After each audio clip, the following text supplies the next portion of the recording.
দুপুর বন্ধুরা, বুবুর রান্নায় আপনাদের সবাইকে জানাই স্বাগত। আজ একটা নতুন দিন, আবার একটা নতুন থালি নিয়ে পৌঁছে গেছি।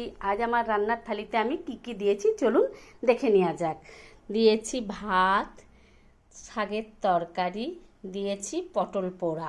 এই পটল পোড়া রেসিপিটা আমি আপনাদের এক পরের ভিডিওতে দেখিয়ে দেবো। এটা আমি নারকেল কোড়া আর কাঁচা পেঁয়াজ, কাঁচা লঙ্কা দিয়ে মেখেছি। আছে নারকেল কোড়ার বড়া। এই নারকেলের বড়ার রেসিপিটাও আমি আরেকটা ভিডিওতে দিয়ে দেবো আপনাদেরকে।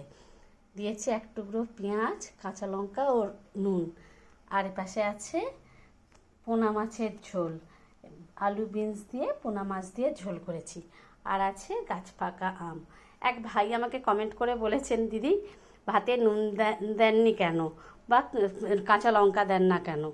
আমি অ্যাকচুয়ালি সত্যি কথাই বলছি ভাই, আমরা কাঁচা নুনটা খাই না।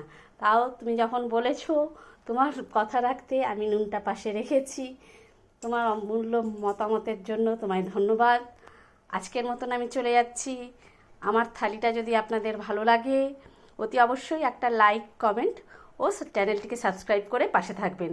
চলে যাচ্ছি, ধন্যবাদ।